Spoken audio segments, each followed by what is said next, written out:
We are live, sir. Okay, thank you. So, shall we start? Yes, sir. Okay. So, good afternoon, everyone. Our district officials from Greater Noida Authority, Noida Authority, Yamuna Authority, all हमारे viewers, सबसे पहले मैं एक बार gyms greater Noida से brigadier Gupta आप सभी का हमारी वेबिनार में स्वागत करता हूं। यह आज हमारा दूसरा दिन है।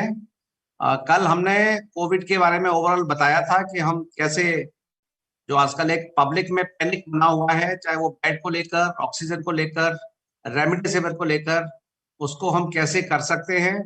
और उसके बाद में हमने बताया कि जो सेकेंड फेज ऑफ कोविड है वो पहली फेज से कितनी ज्यादा खतरनाक है, जिसमें इन्फेक्टिविटी बहुत ज्यादा है, जिसमें यंग लोग, प्रेग्नेंट वुमन, बच्चे भी काफी लोग मात्रा में संक्रमित हो रहे हैं। एंड जो पहले के मुकाबले इनका जो सीवियरिटी है डिसीज का, वो पहले से बहुत ज्यादा है।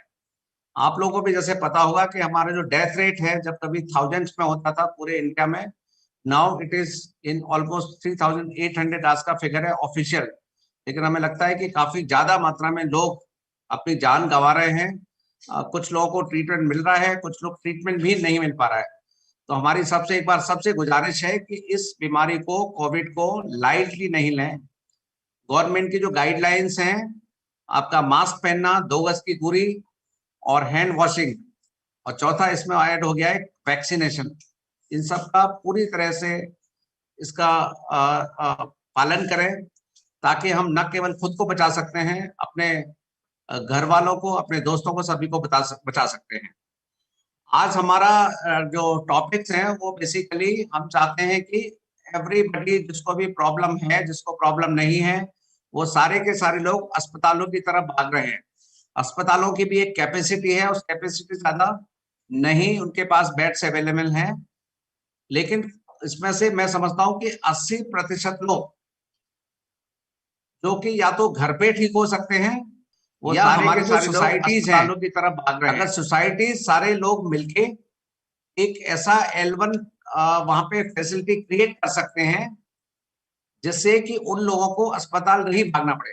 एक सोसाइटी लेवल पे जो RWA के मेंबर्स हैं, अगर वो सारे मिल जाएं, क्योंकि हर सोसाइटी में मैं समझता हूँ कि 2 से 3 आपको डॉक्टर भी मिल जाएंगे, आपको हेल्थ केयर वर्कर भी वहां मिल जाएंगे।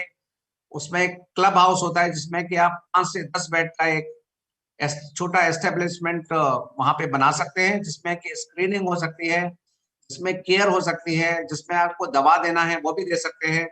एंड बहुत मात्रा में हम लोगों को उनको ट्रेनिंग दे सकते हैं, योगा मेडिटेशन करा सकते हैं। तो जो लोग परेशान हैं, अगर उनका ऑक्सीजन लेवल मॉनिटर करें वहां पे, तो उनको अस्पताल में जाने से हम लोग योगा मेडिटेशन करा सकते हैं। तो हम चाहते हैं कि सब परेशान हैं, अगर ऑक्सीजन लेवल में हमारी फैकल्टी है, डॉक्टर भारती वहां पे, तो राठौर जो हेड ऑफ द डिपार्टमेंट है फिजियोलॉजी की, वो आपको बताएंगे कि आपको अपनी सोसाइटी में एक स्मॉल कोविड केयर फैसिलिटी कैसे उसको स्थापित कर सकते हैं, जिसमें कि 10 से 15 तक मरीज आप एक साथ उनका केयर कर सकते हैं, और उनको अस्पताल न जाने की बजाय उनका दवाई अगर वहीं देंगे तो वो स्वस्थ होके बिना अस्पताल का को जाए ठीक होके अपने घर जा सकते हैं। Over to doctor Bharti. Thank you sir. Good afternoon all. मैं डॉक्टर भारती। आज हम बात करेंगे उन गाइडलाइंस की, मिनिस्ट्री ऑफ हेल्थ और फैमिली वेलफेयर की गाइडलाइंस जो उन्होंने जारी की हुई है रेजिडेंशियल वेलफेयर एसोसिएशन या रेजिडेंशियल सोसाइटीज में छोटे लेवल पे कोविड केयर फैसिलिटी स्टार्ट करने के लिए। तो इनमें कुछ मुख्य बातें हैं जो हमें ध्यान में रखनी है, जो कि गाइडिंग प्रिंसिपल्स हैं इनके पीछे।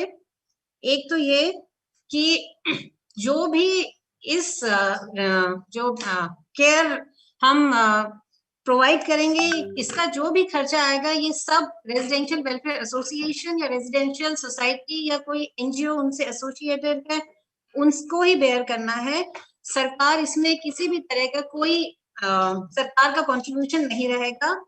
और ये जो फैसिलिटी है, ये सिर्फ उन्हीं सस्पेक्ट यानी कि वो केसेस जिनमें कुछ सिम्टम्स हैं बट अभी तक रिपोर्ट नहीं आई है, कोविड पॉजिटिव रिपोर्ट नहीं है, या वो लोग जो पॉजिटिव हैं बट अभी तक कुछ सिम्टम्स जिनमें नहीं है या बहुत ही माइल्ड सिम्टम्स हैं कोविड-19 के, सिर्फ उनके मैनेजमेंट के लिए ही ये फैसिलिटी यूज की जा सकती है।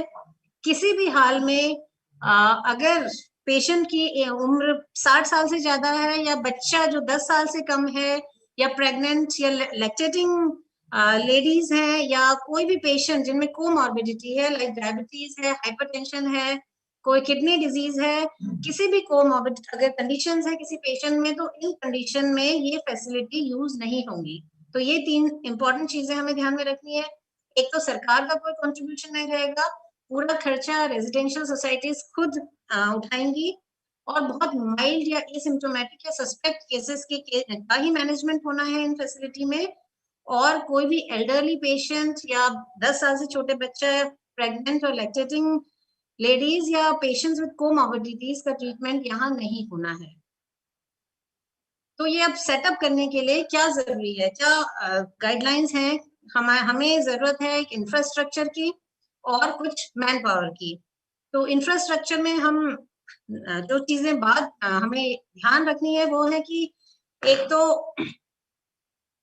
ये एक मेकशिफ्ट फैसिलिटी है, दैट मीन्स एक टेम्पररी अरेंजमेंट है। ऐसा नहीं कि एक परमानेंट आपने हॉस्पिटल शुरू कर दिया, it's just a temporary arrangement.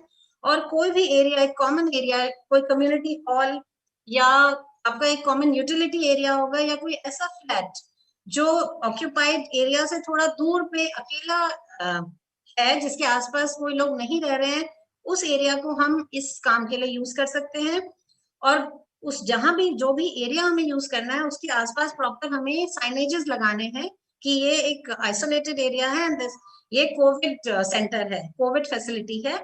और इसमें बहुत जरूरी है कि एक सेपरेट एंट्री और एग्जिट हो, अंदर आना और बाहर निकलने का एक सेपरेट रास्ता होना चाहिए।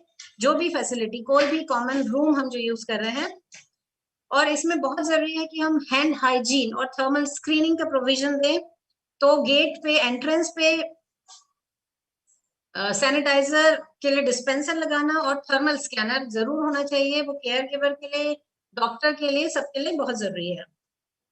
और एक दूसरी चीज हमें बात याद रखनी है कि जो रूम्स जितना बड़ा है उस पर डिपेंड करता है हम कितने बेड्स लगा सकते हैं, 10, 15, 20, 25। बट ये ध्यान रखना है कि 2 बेड्स के बीच में एटलीस्ट 1 मीटर या 3 फीट की दूरी होनी चाहिए।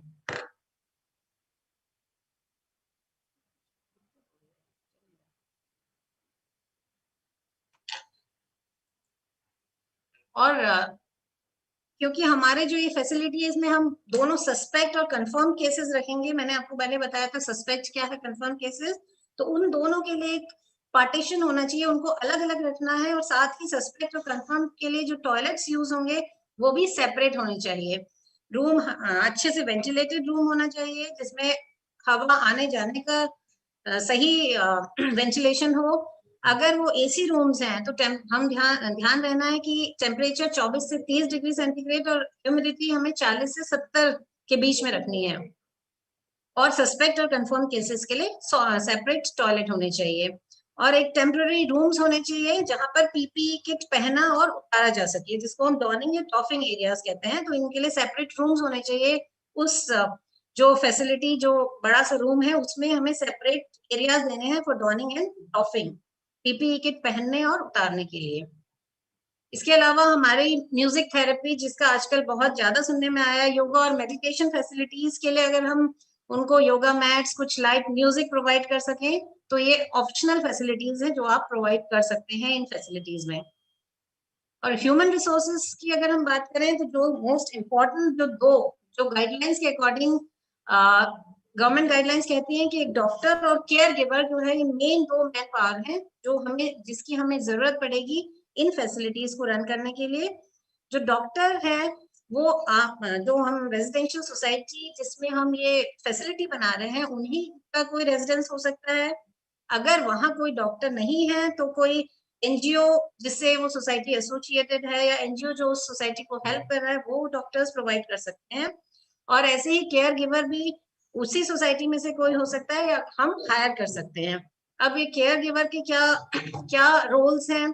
डॉक्टर जो है, डॉक्टर एटलीस्ट हम डॉक्टर को कोशिश करनी है कि वो दिन में 1 या 2 बार जो पेशेंट्स हैं, एडमिटेड पेशेंट्स हैं, उनको विजिट करके उनके जो रिक्वायर्ड मैनेजमेंट है वो करे, जो जिसके बारे में आपको कल भी बताया गया था और आज फिर रिपीट किया जाएगा। केयर गिवर के क्या रोल्स हैं, ये फिर अभी नेक्स्ट टॉपिक में डिस्कस किया जाएगा। इसके अलावा अगर सोसाइटी अपना और खर्च करना चाहती है तो वो हायर कर सकती है नर्सेस को, हाउसकीपिंग स्टाफ को for cleaning and other purposes. और ह्यूमन रिसोर्सेज, चाहे वो डॉक्टर हो, केयर गिवर हो या कोई भी नर्स स्टाफ हमने रखा जो उस सोसाइटी को हायर करना है, उनको मैंडेटरी ट्रेनिंग अटेंड करनी है। diksha.gov.in iGOT प्लेटफॉर्म पे मैंडेटरी ट्रेनिंग है, जिसमें उनको डॉक्टर या केयर गिवर या नर्स को रजिस्टर करना है और ये ट्रेनिंग अटेंड करनी है इस फैसिलिटी से एसोसिएट होने से पहले। इसके अलावा जो लॉजिस्टिक रिक्वायरमेंट्स है, जो सोसाइटी हमें जरूरत पड़ेगी, वो फर्नीचर हो सकता है, जिसमें बेड्स हो सकते हैं जो हमें वहां लगाने हैं, टेबल्स, गद्दे, पिलोज, चादरें, स्क्रीन अगर एग्जामिनेशन करना है, और चेयर्स, ये सब लॉजिस्टिक रिक्वायरमेंट्स हैं। इसके अलावा कुछ मेडिकल इक्विपमेंट्स हैं जो बहुत जरूरी है हम इन फैसिलिटीज में रखना, जिनमें से स्टेथोस्कोप इम्पोर्टेंट है, देन बीपी स्फिग्मोमैनोमीटर, बीपी नापने की जो मशीन होती है डिजिटल, वो जरूरी है। Then we should have pulse oximeter, जिससे ऑक्सीजन सैचुरेशन देखा जा सकता है, मॉनिटर किया जा सकता है, और टेम्परेचर देखने के लिए थर्मामीटर। इसके अलावा कोशिश तो है कि हमारे पास हम इन फैसिलिटीज में बहुत माइल्ड केसेस रखें, ऑक्सीजन की जरूरत नहीं पड़े, बट स्टिल अगर हो सके तो हमें ऑक्सीजन कॉन्सेंट्रेटर्स, जिससे कि जो एनवायरनमेंट से ऑक्सीजन लेके थोड़ा मात्रा ऑक्सीजन की दे सकते हैं पेशेंट को अगर जरूरत पड़ने पे। और आजकल तो ये है कि ऑक्सीजन की थोड़ी कमी है, तो ऑक्सीजन सिलेंडर्स मिलना मुश्किल है, बट अगर एक बार जब ये कमी ठीक हो जाए तो ऑक्सीजन सिलेंडर और उसके रिलेटेड अटैचमेंट्स होने बहुत जरूरी हैं। इसके अलावा जो भी केयर गिवर है, डॉक्टर है, उनके प्रोटेक्शन के लिए पर्सनल प्रोटेक्टिव इक्विपमेंट हमें एम्पल अमाउंट में होना चाहिए। तो जो भी रिक्वायर्ड इसके पार्ट्स हैं, like goggles, face shield, gloves, mask and ओवरऑल्स, ये सब हमारे पास एडिक्वेट मात्रा में होनी चाहिए ऐसी फैसिलिटीज रन करने के लिए।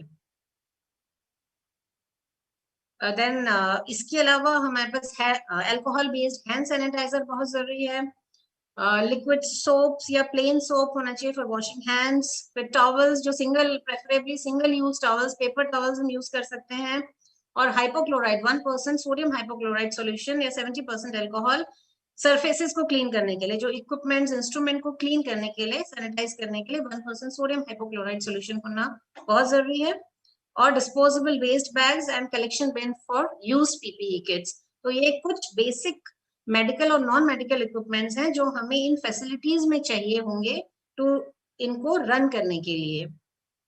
और ये एक Covid care facility assessment checklist है जो government of India, ministry of health and family welfare ने दी हुई है।